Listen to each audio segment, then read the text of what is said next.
பிரதோஷம் அப்படின்ற சொல்லுக்கு பாவங்களை நீக்குவதுன்னு பொருள். ஒவ்வொரு தமிழ் மாதத்துலேயும் வர வளர்பிறை தேய்பிறை திரையோதசி திதியில தான் இந்த பிரதோஷம் வருது.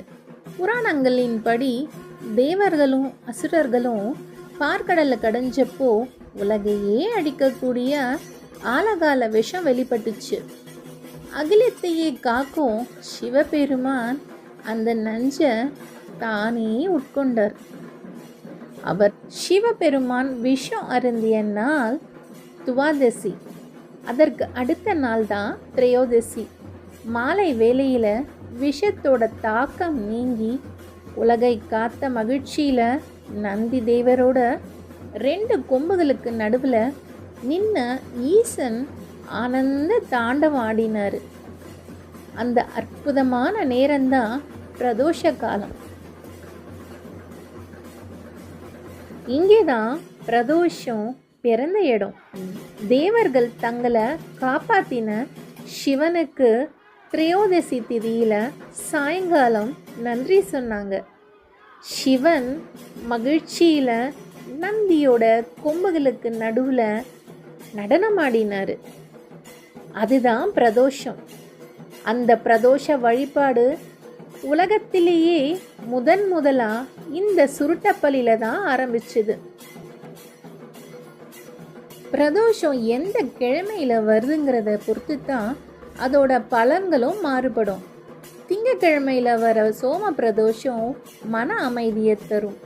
செவ்வாய்க்கிழமையில் வர ருண விமோசன பிரதோஷம் உங்களுடைய கடன் தொல்லைகளை நீக்கும்.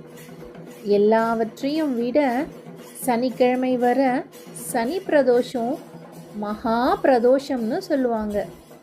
இது சனி பகவானோட தாக்கத்தை குறைச்சி வாழ்க்கையில் இருக்கிற தீராத துன்பங்களை போக்கிடும். உலகிலேயே சிவபெருமான் விஷ்ணுவை போல பள்ளி கொண்ட கோலத்தில் காட்சி தரும் ஒரே கோயில் இந்த சுருட்டப்பள்ளி மட்டும். தேவர்களும் அசுரர்களும் பார்க்கடலை கடைஞ்ச போது அங்கிருந்து ஆலகால விஷம் வெளிப்பட்டுச்சு. உலகை காக்க சிவபெருமான் அந்த விஷத்தை தானே உட்கொண்டார். அதை கண்டு பயந்த பார்வதி தேவி அவருடைய தொண்டையை இறுக்கி பிடிச்ச போது அந்த விஷயம் அவர் தொண்டையிலேயே தங்கிடுச்சு. அதனால் அவர் நீலகண்டன்னு பெயர் பெற்றார். விஷம் குடித்ததால் ஏற்பட்ட லேசான மயக்கம் மற்றும் களைப்பு காரணமாக சிவன் பார்வதியின் மடியில் தலை சாய்ச்சு இளப்பாரிய இடமே இந்த சுருட்டப்பள்ளின்னு புராணங்கள் கூறுகின்றன.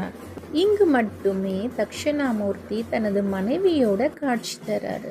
சென்னைக்கு பக்கத்தில் ஆந்திர மாநிலம் சித்தூர் மாவட்டத்தில் இருக்கிற இந்த தலம் கணவன் மனைவி ஒற்றுமைக்கும் இழந்த பதவிகளை திரும்ப பெறவும் சனி தோஷம் நீங்கவும் ரொம்பவே சக்தி வாய்ந்த கோவிலாக சொல்லப்படும். நீங்கள் சென்னையிலிருந்து திருப்பதிக்கு போகிற மாதிரி இருந்துச்சுன்னா நீங்கள் அப்போது இந்த சுருட்டப்பள்ளி மற்றும் திருத்தணியும் ஸ்ரீகாளஹஸ்தியும் சேர்ந்து பிளான் பண்ணிக்கலாம்.